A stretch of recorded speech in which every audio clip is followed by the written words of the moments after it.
The room was filled with clinking glasses, expensive perfume, fake laughter, and not a single person I could genuinely call family. I stood near the cake, a cheap-looking two-tier mess with plastic frosting flowers. It had my name on it, Natalie, but no trace of love, just decoration for appearance. My mother had gone overboard pretending this whole birthday bash was her idea. It wasn't. She didn't even remember the date last year. 22 already. Uncle Mike grinned, his breath reeking of whiskey. Getting old, Nat. Got a real job yet or still pretending to be a writer? My jaw clenched. I smiled thinly. Still pretending. Just like you're pretending you still have hair. His laughter barked out. You got your mother's sharp mouth. Mom, standing nearby in a tight beige dress and diamond earrings she never could have afforded, shot me a glare. Be polite. This party's not just about you, you know. Your grandfather is here. I bit my tongue. Grandpa Elias, the only reason anyone in this room behaved. The only person who ever saw me, really saw me, not as a failure, not as someone who owed them something, but as family. He entered the room exactly like he always did. Quietly, yet every head turned. The room shifted. Conversations died mid-sentence. Even my father, who never bowed to anyone, stood straighter. Grandpa Elias didn't do loud. He didn't need to. His silence alone made people sweat. He walked toward me slowly, with that unreadable smile of his. Natalie, he said, placing a firm hand on my shoulder. Happy birthday, sweetheart. Thank you, Grandpa. My voice cracked slightly. Then he leaned in, voice soft. Is the apartment comfortable? My head tilted. What apartment? Dead silence. The music still played in the background, soft jazz, but it felt like it had faded miles away. My mom's glass trembled in her hand. Dad shifted awkwardly, avoiding Grandpa's gaze. He straightened slowly, turning his full attention toward them. Then where, he asked, did the money go? Everyone stopped breathing.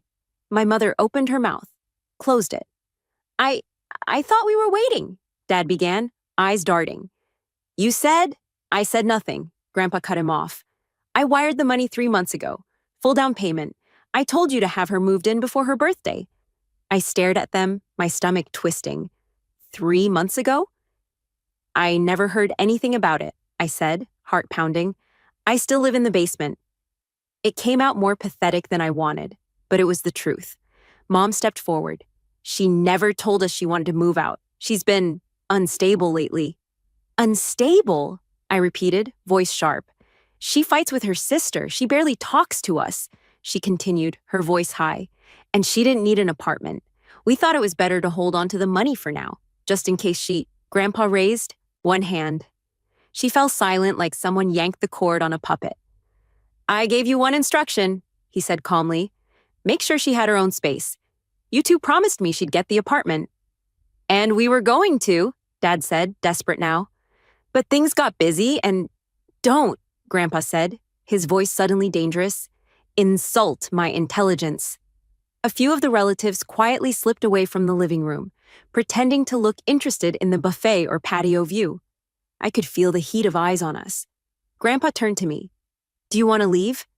I blinked. What? He looked at me with eyes that hadn't softened in decades. You shouldn't spend one more night in that house. Mom gasped. Wait, Elias? No, he snapped. I'm done waiting. You all treated her like she's disposable, and now you're about to find out what disposable feels like. And just like that, he pulled out his phone. Grandpa Elias never raised his voice, but when he spoke, the world adjusted its volume. He tapped his phone screen, held it to his ear.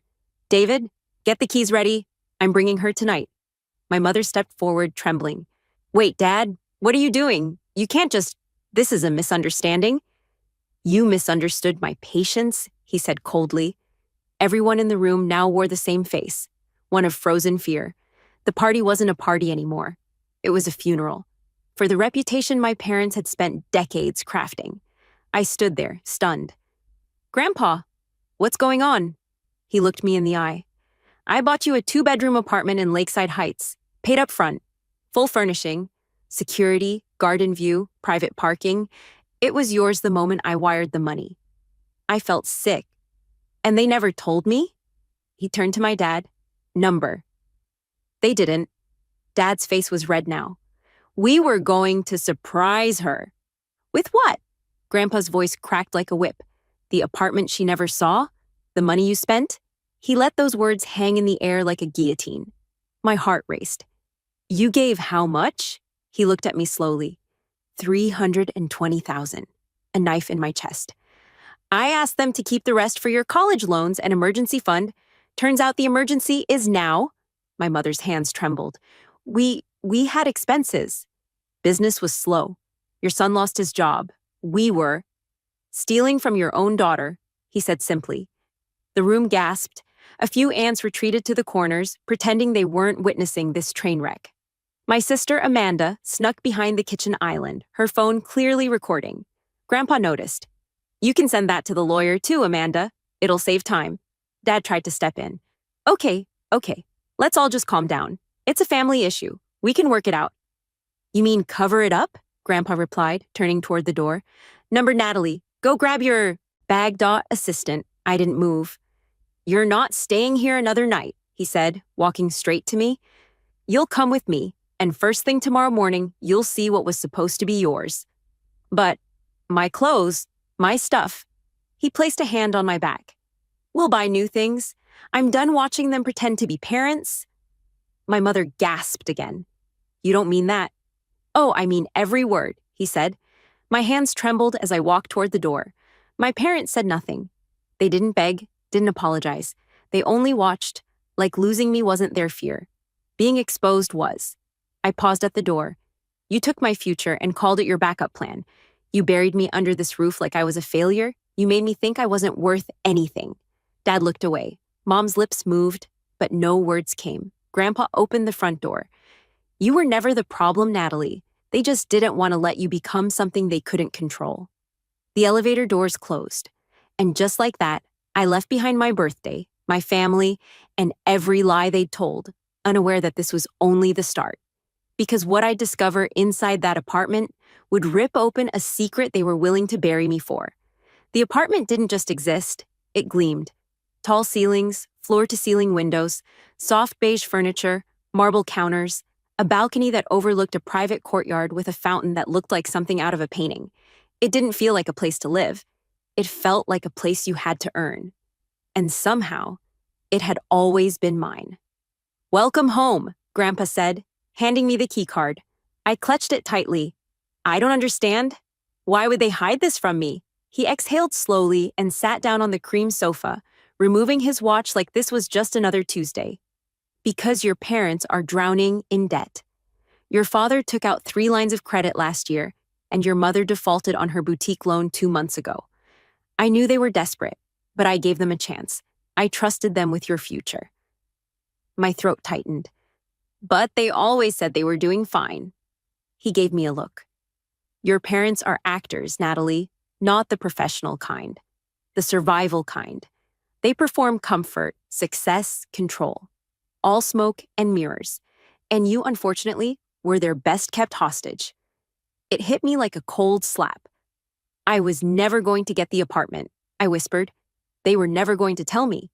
Grandpa's voice softened. Number. Because they don't see you as a person. They see you as a wallet. I looked up, shaken. Not today, he said. Not anymore. He stood and walked into the hallway, returning moments later with a man in a blazer and glasses. This is James, Grandpa said. My attorney. James nodded politely. Miss Natalie, you'll want to sit down. I did, though my legs were barely working. Grandpa leaned forward. When your grandmother passed, she left behind a trust, not just for your education, but for you, personally. It was meant to be available the moment you turned 21. I stared at him, but I never got anything, because your father intercepted it. James opened a file folder and handed me a sheet. I read it, a signature, a forged letter of request. It wasn't my signature, but it was close. I never signed this. I know, Grandpa said calmly. We're filing charges. My breath caught. I didn't want to believe it, that my own son would do this to his daughter. But I had my doubts. So we waited, watched, collected evidence. I stared at the numbers. The trust fund had nearly $850,000 in it, most of it gone. Tears stung my eyes, but not from sadness, fury. All this time, I thought I was a burden, I said. They told me I needed to sacrifice, be grateful for whatever they gave me. They said I wasn't mature enough to handle money. James nodded. Because money would have given you freedom. They couldn't afford that. My chest burned. What happens now? Grandpa stood, slowly and deliberately. Now, we put everything on the table, all of it. We go to war. But they're my parents. They stopped being your parents the moment they stole your voice, and now you'll speak for yourself. I looked at the folder again. This wasn't just about money anymore. This was about everything they'd stolen. My independence, my dignity, my self-worth. And I was getting it all back. By morning, Grandpa had filed motions in court. A financial freeze, legal notices, the beginning of the storm, and the house I grew up in. It would be the first to go. The courtroom buzzed with quiet tension, the kind that sat just under the skin and made your heartbeat feel louder than it should. My parents sat on the other side of the room, flanked by their lawyer, a sweaty man in a wrinkled suit who looked like he hadn't expected this case to see daylight. My mother wore her pearls like armor. My father's jaw was locked, arms folded like he was daring the world to challenge his version of reality. But beside me sat Elias Ford, my grandfather, and next to him, James, calm, prepared, relentless.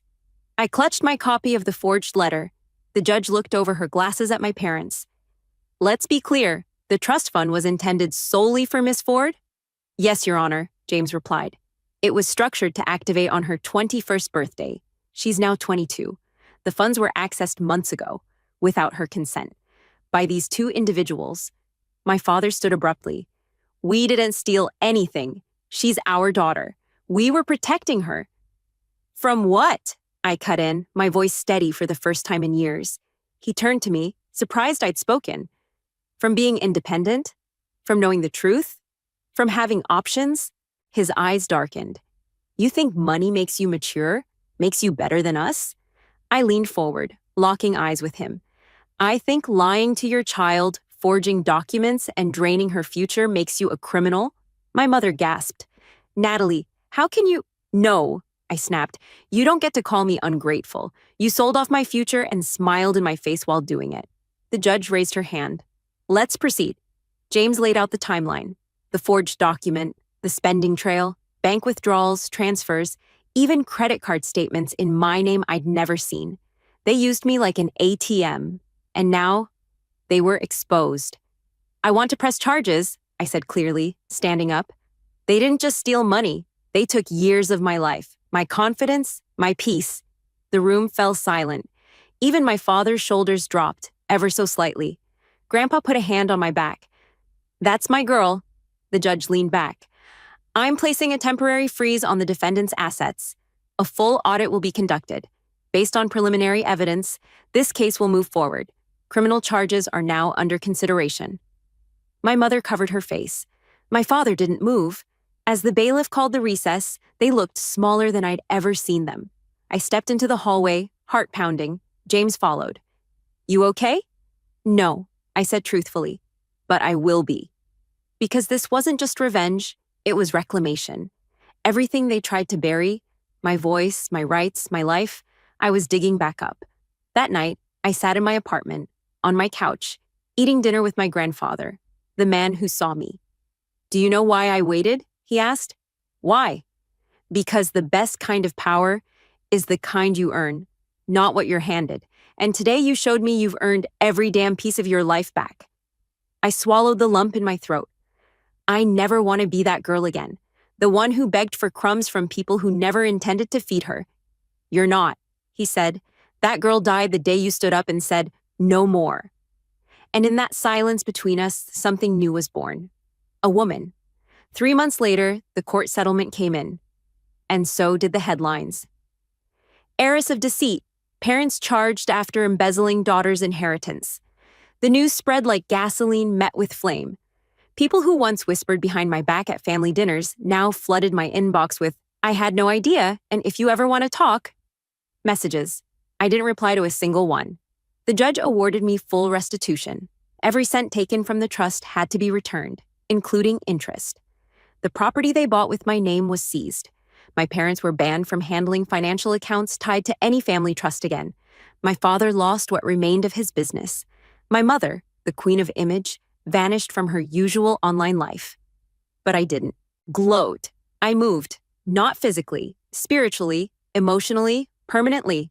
With Grandpa's help, I launched something new. The Unheard Foundation.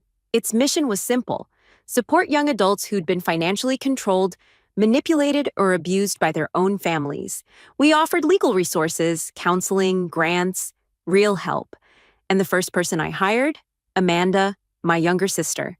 The girl who once recorded the chaos in the living room now helped me change lives. She wasn't innocent. She'd known something was wrong. But she apologized. She meant it. I saw the fear in her eyes, the fear I used to wear. She didn't want to end up like them. I wouldn't let her. The day they tried to contact me again was unforgettable. It started with a knock. James opened the door, surprised. "You have visitors." I looked up from my laptop. "Who?" He stepped aside. My parents stood in the hallway, thinner, older, defeated. "Natalie," Mom said softly. "Can we talk?" Dad said nothing, just stared at the floor. I stood, heart steady. "You're not supposed to be here," I said. "I know," she whispered, "but we lost everything. We have nowhere else." I nodded slowly. "You had everything. Me, and you used me like a bank account." "We were scared," she choked. "Your father was spiraling, the loans, the business.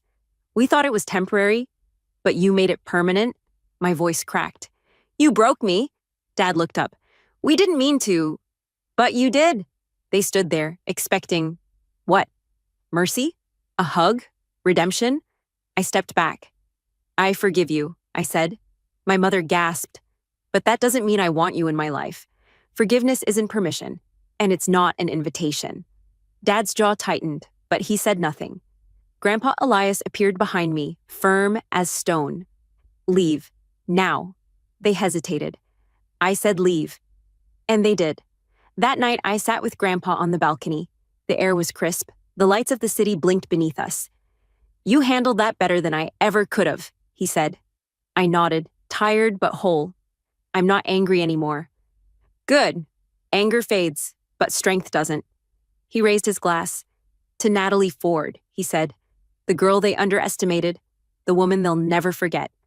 I smiled, for real this time. "To taking everything back," I said. And we drank to that.